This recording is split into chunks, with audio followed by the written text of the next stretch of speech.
நம்ம தமிழ்நாட்டில் நிறைய வட இந்தியர்கள் இருக்காங்க. நம்ம பானிபூரி ஒன் ஆஃப் தி ஒரு ஈவினிங் ஸ்நாக்ஸாக இருக்கிற மாதிரி நம்ம வந்துடுச்சு.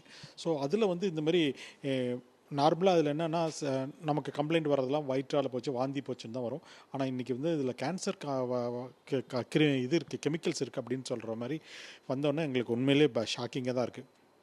ஸோ இன்றைக்கி நாங்கள் காலையிலேருந்து இந்த டீம் ஃபார்ம் பண்ணி சென்னை முழுக்க இருக்கக்கூடிய பானிபூரி கடைகள், சின்ன கடையிலேருந்து பெரிய பெரிய ஸ்டார் ஹோட்டல் வரைக்கும் இந்த பானிபூரி எங்கெல்லாம் விற்றுட்ருக்காங்களோ அங்கே வந்து நாங்கள் டீம் போட்டு அங்கேருந்து சாம்பிள்ஸ் எடுக்கிறோம். அந்த சாம்பிளில் ஏதாவது தவறு நடந்திருக்கு, அதாவது இந்த கேன்சர் உண்டானக்கூடிய கெமிக்கல்ஸ் இருக்குது அப்படின்னு கண்டுபிடிச்சோம்னா கண்டிப்பாக அவங்க மேலே வந்து நாங்கள் நடவடிக்கை எடுப்போம். கர்நாடகா கண்டுபிடிச்சோன்னா அடுத்த நடவடிக்கை அடுத்த நிமிஷமே நம்ம வந்து இங்கே வேலையை ஆரம்பிச்சிட்டோம். மக்கள் வந்து ரொம்ப ரொம்ப விழிப்புணர்வாக இருக்கணும். ஏன்னா இதில் வந்து அவ்வளோ சீக்கிரத்தில் கண்டுபிடிக்க முடியாது. அதாவது இது வந்து இப்போ ஒரு பானிபூரி ஒரு நல்ல ஒரு உணவு, அந்த உணவு வந்து நம்ம வந்து சாப்பிட்லாம். அது எல்லாமே வெஜிடேரியன் உணவாக தான் இருக்கும். அதில் நான் வெஜிடேரியன் நல்ல உணவு சமைக்கும், அதாவது ப்ரிப்பரேஷன் மெத்தட் தான் ரொம்ப ரொம்ப ரொம்ப முக்கியமானது இருக்குது. இதில் நம்ம மெயினாக கவனிக்க வேண்டியது ஒன்று, அதில் வந்து இந்த சாட் மசாலா வந்து இப்போ தான் சமீப காலமாக எஃப்எஸ்ஐ வந்து பார்த்தோன்னா நிறைய கம்பெனிஸ் வந்து அதில் வந்து கேன்சர் உண்டு பண்ணக்கூடிய பொருட்கள் அதில் இருக்குது அப்படின்னு சொல்லி அதை வந்து தடை செஞ்சிருச்சாங்க. ஒருவேளை அது அந்த சாட் மசாலாலாம் யூஸ் பண்ணனால வருதா அப்படின்றத நாங்கள் பார்க்க போகிறோம். அது வந்து நம்ம வந்து மேக்ஸிமம் லேப் மூலிமா தான் கண்டுபிடிக்க முடியும். நம்மளால் சாதாரணமாக கண்டுபிடிக்க முடியாது மக்கள். ரெண்டாவது, நீங்கள் நம்ம வாங்கி அவங்க அந்த பூரி வந்து பானியில் போட்டு கொடுப்பாங்க போகிறீங்களா, அந்த பானி வந்து பாருங்கள், அந்த பானி வந்து ரொம்ப ரொம்ப க்ரீன் கலரில் இருந்ததுன்னா சந்தேகப்படுங்க. ஏன்னா அதில் வந்து அந்த ஆப்பிள் க்ரீன் அப்படின்னு சொல்லக்கூடிய ஒரு டையை வந்து கலப்பாங்க. எப்படி ரோடமின் பீன்றது வந்து நம்ம பஞ்சு மிட்டாயில் வந்து கலந்தாங்களோ அதே போல் இதில் கலக்கக்கூடிய வாய்ப்புகள் நிறையா இருக்குது. அதனால் இந்த ரோடமின் பி வந்து இந்த ஆப்பிள் க்ரீன்றது வந்து ஒரு என்ஹான்சராக தான் நம்ம பார்க்குறோம். ஸோ ரொம்ப பச்சை கலரில் இருந்ததுன்னா தயவுசெய்து அந்த மாதிரி சாப்பிடவே வேணாம். ஒன்று. ரெண்டாவது பார்த்திங்கன்னா, அந்த கடையில் நீங்கள் போய் வாங்கி சாப்பிட்டோம்னா அவர் பாருங்கள், அந்த பையன் வந்து நல்லபடியாக வச்சுருக்காங்களா, க்ளவுஸ் போட்டிருக்கானா, ஓரளவுக்கு ஹைஜீனிக்காக கொடுக்குறாங்களா அப்படின்றத நம்ம மெயினாக பாருங்கள். அதுதான் ரொம்ப ரொம்ப முக்கியம். ஏன்னா கையோட உள்ளுக்கார விட்டு பானியை மோந்து கொடுக்குறாங்க அப்படின்னம்னா தயவுசெய்து பண்ணாதீங்க. நம்ம நிறைய கடைகளில் பார்த்துருக்குறோம்.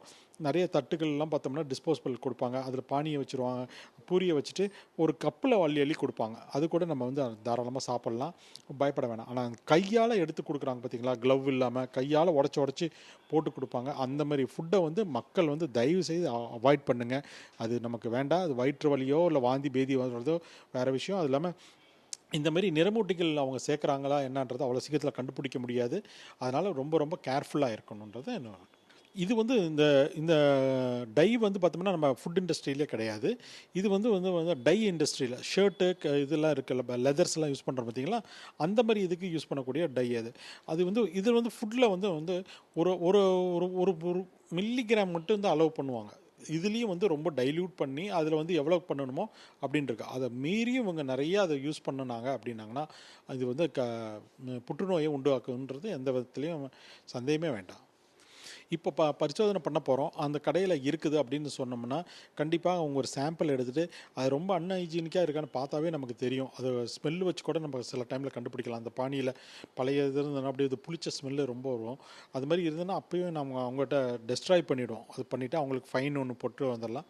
அந்த சாம்பிள் இன்கேஸ் அவங்க மேலே ஒரு அன்சேஃப் ஃபுட் அப்படின்னு சொல்லி எங்களுக்கு ரிப்போர்ட் வந்துச்சுன்னா கண்டிப்பாக அவங்க மேலே வந்து கிரிமினல் நடவடிக்கை எடுக்கப்படும். அவங்க கோர்ட்டில் விட்டுருவாங்க. அவங்க ஃபைன் அண்ட் ஜெயில் கூட வரலாம் அவங்களுக்கு.